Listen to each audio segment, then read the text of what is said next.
Hello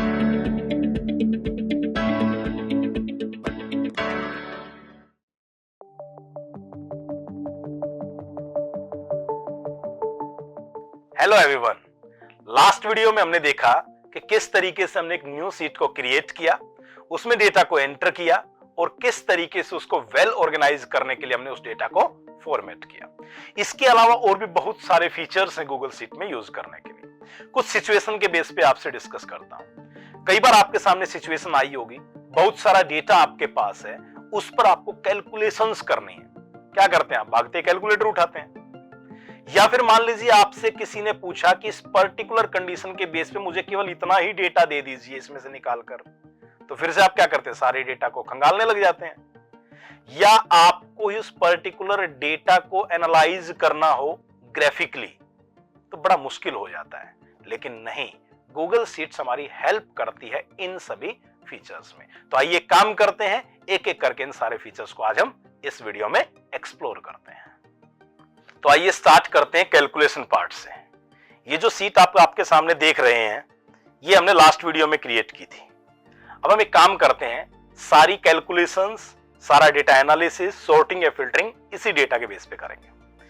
मान लीजिए मुझे यूनिट टेस्ट 1 के टोटल मार्क्स कैलकुलेट करने हैं। तो सबसे पहले तो ये बताओ कैलकुलेशंस करते कैसे हैं? Yes, by using formula and function. क्या होता है फॉर्मूला फंक्शन? याद कीजिए। गुड।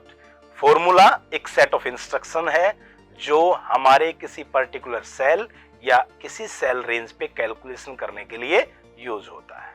और फंक्शन एक इनबिल्ट फॉर्मूला है हमारे शीट के अंदर। कैसे यूज करते हैं आइए सीखते हैं। जैसे अभी मैंने बोला कि मुझे टोटल मार्क्स कैलकुलेट करने यूनिट टेस्ट 1 के, तो मैं यहां सबसे पहले लिखूंगा टोटल मार्क्स, फिर मैं इस सेल पे आऊंगा। अब यहां पर हम सबसे पहले इसका फॉर्मूला लिखते हैं। याद रखना, फॉर्मूला हो या फंक्शन हो, हमेशा इक्वल साइन से स्टार्ट होता है। तो क्या करेंगे? इक्वल साइन लगाएंगे, उसके बाद लिखेंगे वो सेल एड्रेसेस जिनका हमें सम करना है, जिनका हमें टोटल करना है। कैसे करेंगे? सबसे पहले इस सेल से स्टार्ट करेंगे यूनिट टेस्ट 1 के लिए। इसका एड्रेस क्या है? Yes, B2, then plus sign लगाएंगे, then B3, B4, B5, B6 and B7। और जैसे हम एंटर प्रेस करेंगे देख सकते हैं कि हमारे सामने यूनिट टेस्ट 1 के मार्क्स का टोटल आ गया। अब मान लीजिए मुझे यूनिट टेस्ट 2 का भी टोटल कैलकुलेट करना है। एक काम करते हैं, इस बार हम फंक्शन यूज करते हैं। कैसे स्टार्ट करेंगे? यस, इक्वल साइन से स्टार्ट करेंगे।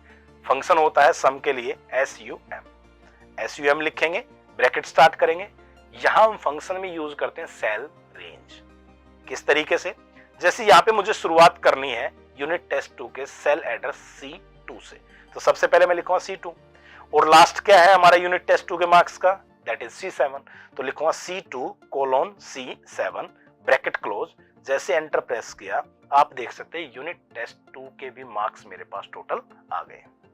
अब मान लीजिए मुझे यूनिट टेस्ट 3, 4, 5, 6 मिड टर्म और एंड टर्म के भी मार्क्स का टोटल करना है। तो कुछ नहीं करना, बार बार आपको फॉर्मूला फंक्शन अब एंटर करने की जरूरत नहीं है। कैसे करेंगे? आप सिंपली इस तरीके से यहाँ पे माउस ले जाएंगे, एक प्लस का साइन आपका माउस पॉइंटर का बन जाएगा और आप इसको इस तरीके से ड्रैग एंड ड्रॉप कर देंगे जहां तक हमें ये फंक्शन या फॉर्मूला अप्लाई करना है।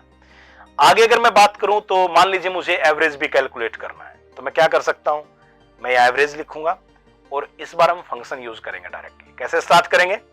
यस, इक्वल साइन से स्टार्ट करेंगे, एवरेज लिखेंगे, ब्रैकेट स्टार्ट करेंगे, सेल रेंज क्या है यहाँ के लिए? यूनिट टेस्ट 1 के लिए दैट इज B2 से B7 लिखेंगे, B2:B7 ब्रैकेट क्लोज करेंगे, एंटर प्रेस करेंगे, एवरेज आ गया।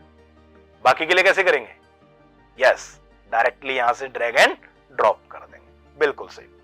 नेक्स्ट बात करते हैं मैक्स कैलकुलेट करने। मैक्स कब यूज करते हैं? जब हमें जो भी डेटा गिवन है उसमें से मैक्सिमम वैल्यू फाइंड आउट करनी। अब मान लीजिए मुझे यूनिट टेस्ट 1 की फाइंड आउट करनी, क्या करूंगा मैं? इक्वल साइन लगाऊंगा, max function that is MAX, वही ब्रैकेट स्टार्ट, फिर से सेल रेंज क्या है? B2:B7 bracket close, enter. लीजिए मैक्सिमम वैल्यू भी आ गई। बाकी पे कैसे करेंगे?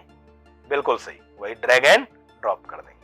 इसी तरीके से मिनिमम वैल्यू अगर हमें निकालनी है तो कैसे निकालेंगे? लिखेंगे यहाँ पे मिन, इस सेल पे आएंगे, फंक्शन अप्लाई करेंगे। फंक्शन होता है मिन, इक्वल से start, main bracket start, cell range, इस तरीके से एंटर प्रेस किया और आगे मिनिमम वैल्यू। सबके लिए करेंगे, क्या करना होगा, ड्रैग एंड ड्रॉप। अब देखो एक काम कर लेते हैं, इस डेटा की एक बार फॉर्मेटिंग भी कर लेते हैं जैसे हमने लास्ट वीडियो में की थी, ताकि थोड़ा सा अच्छा दिखे, वेल ऑर्गेनाइज्ड दिखे। तो इस तरीके से मैंने इसको फॉर्मेट कर लिया। एक काम करते हैं, यहां से हम जो हमारा एवरेज कैलकुलेट हुआ है इसके डेसिमल प्लेसेस को भी हम थोड़ा डिक्रीज कर लेते हैं, थोड़ा अच्छा लगेगा देखने में, लाइक दिस। अब देखो अच्छा लग रहा है देखने में। तो इस तरीके से हमने बात की किस तरीके से हम डेटा पे कैलकुलेशंस करते हैं। तो चलिए बात करते हैं सॉर्टिंग की। क्या होता है सॉर्टिंग? जब आपको किसी भी डेटा को असेंडिंग या डिसेंडिंग ऑर्डर में आइदर अल्फाबेटिकली और न्यूमेरिकली अरेंज करना हो तो उसको बोलते हैं सॉर्टिंग। तो इसी सीट पे बात करते हैं। एक काम करते हैं, सबसे पहले जो हमने लास्ट में कैलकुलेशन किया था, total marks, average, max, mean, इस डेटा को हम हाइड कर लेते हैं। कैसे करेंगे? बिल्कुल सही, इन रोज को सिलेक्ट करेंगे, राइट क्लिक करेंगे और क्लिक कर देंगे हाइड रोज। Very good. अब ये केवल हमारे पास इतना डेटा बच गया। मान लीजिए मैंने ये वाले सेल पे सिलेक्ट कर दिया और सॉर्ट करने की बात करते हैं। दो तरीके की होती है सॉर्टिंग। फर्स्ट, कंप्लीट सीट को सॉर्ट कर देना, दैट इज सॉर्ट सीट। दूसरा, सॉर्ट रेंज, मींस किसी एक पर्टिकुलर रेंज को सिलेक्ट करके उस रेंज को सॉर्ट करना। आइए सबसे पहले बात करते हैं सॉर्ट सीट की। एक काम करते हैं, चलेंगे डेटा पर। सबसे पहला ऑप्शन है सॉर्ट सीट। यहां पर अगर आप जाएंगे तो आपको दो ऑप्शन दिखाई दे रहे हैं। जो भी सिलेक्टेड सेल था उसके कॉलम के बेस पे आइदर असेंडिंग और डिसेंडिंग हम कर सकते हैं। मान लीजिए मैं असेंडिंग पे क्लिक कर देता हूं। अब आप क्या देखेंगे, जो हमारी हेडिंग्स थी रो 1 की वो सारी भाग के नीचे आ गई और डेटा, लेकिन जो डेटा था हमारा कॉलम बी के बेस पे, जो वैल्यूज थी उसके बेस पे असेंडिंग में हमारी सारी सीट उसके अकॉर्डिंग अरेंज हो गई है। एक काम करते हैं, इसको अंडू करते हैं, मींस रिवर्ट करते हैं चेंजेस को बाय प्रेसिंग कंट्रोल जेड। आप चाहे तो इस आइकन से भी कर सकते हैं अंडू, और इस आइकन से कर सकते हैं रीडू। रीडू का शॉर्टकट क्या होता है? Control Y. आगे बढ़ते हैं। अब एक काम करते हैं, इस पूरी सीट को एक बार मैं सिलेक्ट करता हूं कंट्रोल ए से। याद है ना आपको, कंप्लीट सिलेक्ट करने के लिए कंट्रोल ए। Very good. बात करेंगे फिर से वही, डेटा पे जाएंगे, इस बार जाएंगे हम सॉर्ट रेंज पे। तीन ऑप्शन, पहले दो तो उसी तरीके से, जो सिलेक्टेड सेल था उसके कॉलम के बेस पे आइदर असेंडिंग और डिसेंडिंग। हम इस बार थर्ड की बात करते हैं, that is advanced range sorting option. जैसे इस पे क्लिक किया, पॉपअप बॉक्स मेरे सामने आ गया। सबसे पहले तो देखिए, जो मैंने डेटा रेंज सेलेक्ट की है, जो मैंने सेल रेंज सेलेक्ट की है, उसमें क्या हेडर रो इंक्लूड है? यस है। तो मैं यहां से इसको चेक कर दूंगा ताकि इसे पता चल जाए कि इसको सॉर्ट नहीं करना। रेस्ट। अब आप यहां पे देखेंगे, जो भी हमारी हेडिंग्स हैं, जितनी भी हमारी सेल रेंज के अंदर हेडिंग्स हैं, या मैं बोलूं रो 1 के अंदर जो हमारा डेटा है वो यहाँ पे आ रहा है। इनमें से आप किसके बेस पे आप करना चाहते हैं? मान लीजिए मैं सब्जेक्ट के बेस पे ही कर लेता हूँ और डेटा को असेंडिंग ऑर्डर में ही अरेंज करता हूँ। जैसे सॉर्ट पे क्लिक करूंगा, आप देख सकते हैं हमारा डेटा सॉर्ट हो गया सिलेक्टेड रेंज का। हेडर रो भी वहां की वहां है हमारी। अब देख तो नहीं हुआ, नहीं हुआ। कंप्यूटर साइंस का पहला लेटर क्या है? सी, देन ई, एच, एम, एन, एस। हाँ, अल्फाबेटिकली अरेंज हो गया और इस तरीके से हमारी सॉर्ट रेंज हो गई। ये तो बात की हमने सॉर्टिंग की। आइए अब बात करते हैं फिल्टरिंग की। सबसे पहले तो फिल्टरिंग होती क्या है? जब आपको गिवन डेटा में किसी पर्टिकुलर डेटा को ही देखना और बाकी डेटा हाइड हो जाए, तो उस टाइम पे हम अप्लाई करते हैं फिल्टरिंग। फिर से कंप्लीट डेटा को सिलेक्ट करेंगे, कैसे? वेरी गुड, कंट्रोल ए। अब हम इस आइकन पर अगर क्लिक करेंगे क्रिएट ए फिल्टर पर, तो आप देखेंगे कि जो हमारी फर्स्ट रो के अंदर हेडिंग्स हैं, वहां हर सेल में 3 लाइंस आपकी बन के आ गई हैं। जैसे आप इन 3 लाइंस पे क्लिक करेंगे, लाइक मान लीजिए मैंने यहां क्लिक किया, तो आपके पास कुछ ऑप्शंस आएंगे। सबसे पहले तो वही सॉर्टिंग वाले ऑप्शन है। सॉर्टिंग की हम बात कर चुके हैं, हम बात करेंगे अभी फिल्टरिंग की। सबसे पहला फिल्टरिंग में फिल्टर बाय कलर। अगर आपने अपने सेल्स में पहले से ही कलर फिल कर रखा है, तो आप उस कलर कोडिंग के बेस पे भी डेटा को फिल्टर कर सकते हैं। एक बार मैं बात कर लेता हूं फिल्टर बाय वैल्यू की। जो वैल्यूज आपकी इस पर्टिकुलर सेलेक्टेड कॉलम के अंदर हैं, उन वैल्यूज में से भी आप जिन वैल्यूज के बेस पे आप सेलेक्ट करके डेटा को फिल्टर करना चाहते हैं, केवल वही डेटा आपका फिल्टर यहां से हो जाएगा। थर्ड बात करता हूं फिल्टर बाय कंडीशन। मान लीजिए मैंने यहां एंट्रम पे काम किया है। मैं चाहता हूं केवल वही डेटा दिखे जहां बच्चे के एंट्रम में 39 या उससे ग्रेटर देन मार्क्स हैं। तो कैसे करेंगे? फिल्टर बाय कंडीशन पे क्लिक करेंगे, नन पे क्लिक करेंगे। क्या बोला था याद रखना? 39 या उससे ग्रेटर। तो क्या सिलेक्ट करेंगे? ग्रेटर देन और इक्वल टू। वैल्यू में क्या पुट करेंगे? That is 39। और जैसे हम यहां नीचे ओके पर क्लिक करेंगे, आप देख सकते हैं अब केवल वही डेटा मेरा विजिबल है जिसके मार्क्स एंट्रम में 39 या उससे ज्यादा। बाकी सारा डेटा क्या हो गया? हाइड हो गया है। तो इस तरीके से हम अप्लाई करते हैं फिल्टरिंग को। अगर आप चाहते हैं कि सारा डेटा आपको फिर से दिखे, आप फिल्टर को रिमूव करना चाहते हैं, तो आप डायरेक्ट इसी आइकन पर फिर से अगर आप क्लिक कर देंगे तो आपका फिल्टर क्या हो जाएगा? रिमूव हो जाएगा। आपका पूरा डेटा क्या आ जाएगा? आपके सामने आ जाएगा। अभी तक हमने क्या क्या सीखा? हमने सीखा कैसे हम फॉर्मूला और फंक्शन को यूज करके कैलकुलेशंस करते हैं, और कैसे हम डेटा को सॉर्ट कर सकते हैं, और कैसे हम डेटा पे फिल्टरिंग अप्लाई कर सकते हैं। चलिए देखते हैं कैसे हम डेटा को एनालाइज कर सकते हैं बाय यूजिंग चार्ट्स और ग्राफ। एक काम करते हैं, इस कंप्लीट डेटा को सिलेक्ट कर लेते हैं। कैसे करते हैं? क्या था शॉर्टकट? वेरी गुड, कंट्रोल ए प्रेस करेंगे और सारा डेटा हमारा सिलेक्ट हो जाएगा। अब हम इस आइकन पे जाएंगे, इंसर्ट चार्ट पे क्लिक करेंगे। देखिए एक चार्ट हमारे सामने बाय डिफॉल्ट आ गया। अब हम एक काम करते हैं, इस चार्ट को कस्टमाइज करते हैं। एक प्रॉब्लम लेके चलते हैं। मान लीजिए मुझे सारे सब्जेक्ट्स का केवल मिड टर्म और एंड टर्म के डेटा को ही एनालाइज करने का काम करना है। तो कैसे करेंगे? आइए इस चार्ट को पहले एक बार समझते हैं।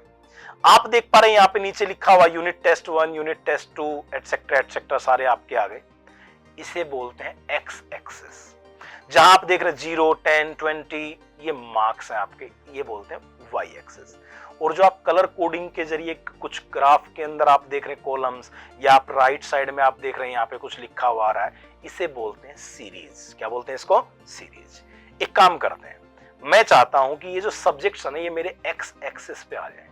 कैसे करेंगे? तो आइए सेटअप करते हैं इस चार्ट को। आप यहाँ सेटअप में जाएंगे, जैसे आप नीचे स्क्रॉल करेंगे एक ऑप्शन आपको मिलेगा, that is switch rows columns.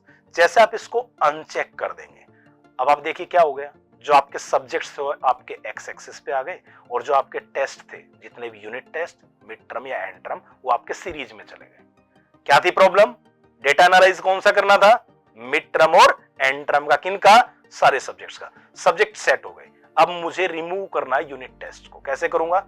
यहाँ सीरीज से बताया था ना, सीरीज होती है। यहाँ सीरीज पे मैं 3 डॉट्स पे क्लिक करूंगा और एक एक करके इस तरीके से मैं इन सीरीज को क्या कर दूंगा? रिमूव कर दूंगा। लास्ट में मेरे पास क्या बच गया? केवल मिड टर्म और एंड टर्म का डेटा बच गया।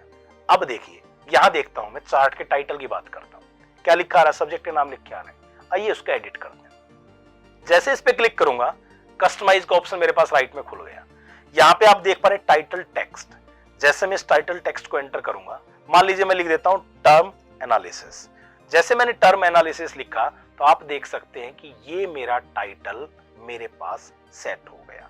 आप चाहें तो जितना फॉन्ट, जितना टेक्स्ट आपने टाइटल टेक्स्ट में लिखा है, आप उसके ऊपर यहां से फॉर्मेटिंग भी कर सकते हैं। मान लीजिए मैंने इसको केवल बोल्ड कर दिया। तो इस तरीके से मेरे पास डेटा को एनालाइज करने के लिए चार्ट बन के आ गया। अब देखो कितना अच्छा लग रहा है इस डेटा को एनालाइज करना। इसी तरीके से आप भी अपने अकॉर्डिंग ग्राफ और चार्ट क्रिएट करके एज पर रिक्वायरमेंट डेटा को एनालाइज कर सकते हैं। तो चलिए बात करते हैं शेयरिंग की। हमने लास्ट वीडियो में भी देखा था कि हम इस शेयर बटन पर क्लिक करके अपनी फाइल को शेयर कर सकते हैं। कौन से 2 वेज थे? बाय यूजिंग ईमेल, मींस यहां पे अगर हमने ईमेल आईडी डाली, सेंड पे क्लिक करेंगे, फाइल शेयर हो जाएगी। सेकंड वे क्या था? जनरल एक्सेस पे जाएंगे, एनीवन विद द लिंक पे जाएंगे, लिंक को कॉपी करेंगे, डन पे क्लिक करेंगे, और जिस भी पर्सन के साथ हमें फाइल शेयर करनी है उसके साथ हम इस लिंक को शेयर कर देंगे। लेकिन ध्यान रहे, चाहे आप ईमेल से फाइल को शेयर कर रहे हैं या आप लिंक के जरिए कर रहे हैं, आपको हमेशा उस पर्सन को एक्सेस राइट्स देने होते हैं। एक्सेस राइट्स हमारे यहां पर 3 तरीके के होते हैं। First is viewer. इससे पर्सन केवल सामने वाला कंटेंट को व्यू कर पाएगा। कमेंटर कंटेंट को व्यू तो करेगा ही करेगा, पैरेलल में अगर उसके कोई सजेशंस होंगे तो कमेंट के जरिए पुट कर सकता है। Third one is editor. View भी कर सकता है, कमेंट भी कर सकता है, और इवन उस फाइल के कंटेंट को एडिट करके चेंज भी कर सकता है। तो ये तो बात हुई हमारी फाइल शेयरिंग की। अब मान लीजिए आपको ये डेटा एक्सपोर्ट करना है, मतलब आपको इस डेटा को डाउनलोड करना है। तो आप कैसे करेंगे? आप यहां फाइल पे क्लिक करेंगे। फाइल पे क्लिक करने के बाद आप डाउनलोड पे जाएंगे और आप यहाँ पे कुछ कंपैटिबल ऑप्शंस आप देख पा रहे हैं। जैसे ये कंपैटिबल होगा आपका माइक्रोसॉफ्ट एक्सेल के साथ, आप चाहे तो डाउनलोड करके माइक्रोसॉफ्ट एक्सेल में काम कर सकते हैं, आप चाहे पीडीएफ भी डाउनलोड कर सकते हैं, और भी अदर ऑप्शंस हैं। लाइक मान लीजिए मैंने पीडीएफ डाउनलोड कर लिया और इस तरीके से मेरी फाइल क्या हो जाएगी, पीडीएफ फॉर्मेट में एक्सपोर्ट हो जाएगी। था ना बड़ा इंटरेस्टिंग, था ना बड़ा आसान? कैसे हमने एक डेटा को कलेक्ट करने से लेकर उस डेटा को मैनेज करना, उस डेटा की फॉर्मेटिंग करना, वेल ऑर्गेनाइज करने के लिए, उसके ऊपर कैलकुलेशंस करने के लिए कैसे हमने फॉर्मूलाज फंक्शंस को यूज किया, सॉर्टिंग फिल्टरिंग कैसे की हमने उस डेटा की, और इवन उसको एनालाइज करने के लिए हमने कैसे चार्ट्स को इंसर्ट किया।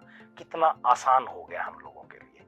तो अब आप लोग भी जो आपने पहले सीट क्रिएट की थी, उसी सीट में कैलकुलेशन करने के लिए फॉर्मूला फंक्शन को यूज करेंगे, उसी सीट पर आप सॉर्टिंग और फिल्टरिंग को यूज करेंगे, और आप उसी डेटा को एनालाइज करने के लिए चार्ट्स को इंसर्ट करेंगे। मिलते हैं आपसे नेक्स्ट इंटरेस्टिंग वीडियो में। Till then keep learning.